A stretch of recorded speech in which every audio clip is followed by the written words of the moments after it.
കോട്ടയം നഗരസഭയിൽ സീറ്റ് ഉറപ്പിക്കാൻ പിടിവലിയുടെ പൊടിപൂരമാണ്. അതിന്റെ ശ്രമം എന്നോണം തിരുവഞ്ചൂർ രാധാകൃഷ്ണൻ MLA വീട്ടിൽ നിന്നിറങ്ങാതെ നേതാക്കൾ കാവലിരിപ്പാണ്. കോട്ടയം മണ്ഡലത്തിലെ തദ്ദേശ സ്ഥാപനങ്ങളിലെ ചുമതല തിരുവഞ്ചൂർ രാധാകൃഷ്ണൻ MLAക്കാണ്.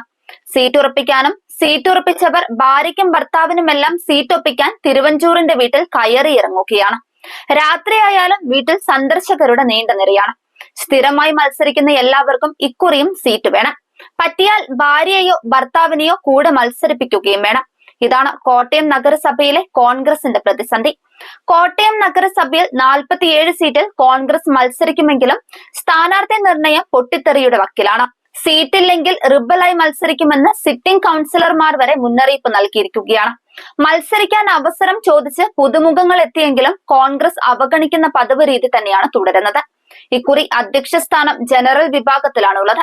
ഇതാണ് സ്ഥാനാർത്ഥികൾ തമ്മിലടിക്കാൻ കാരണവും. ഇപ്പോഴത്തെ ഉപാധ്യക്ഷൻ ഗോപകുമാർ, മുൻ അധ്യക്ഷൻ സന്തോഷ് കുമാർ, ഫിലിപ്പ് ജോസഫ് തുടങ്ങി അധ്യക്ഷ സ്ഥാനത്തേക്ക് കണ്ണുവെക്കുന്നവരും ഏറെ.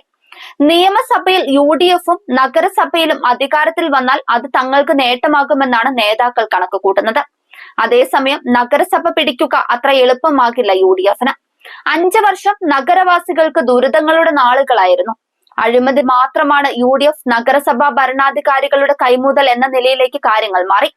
ഇക്കാലത്ത് നിരവധി വിജിലൻസ് കേസും ഉണ്ടായി. ഫണ്ടുകളെല്ലാം നഷ്ടപ്പെടുത്തുകയും ചെയ്തു.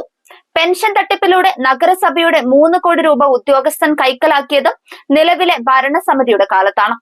കോട്ടയത്തേക്ക് കൂട്ടിച്ചേർത്ത കുമാരനല്ലൂർ, നാട്ടകം പഞ്ചായത്തുകൾ ഇന്നും അവഗണനയിൽ തന്നെ. സ്വന്തമായി ഭൂമി ഉണ്ടായിട്ടും സംസ്ഥാന സർക്കാരിന്റെ സ്വപ്ന പദ്ധതിയായ ലൈഫ് മിഷൻ നടപ്പാക്കാത്ത ഏക നഗരസഭയാണ് കോട്ടയത്തുള്ളത്.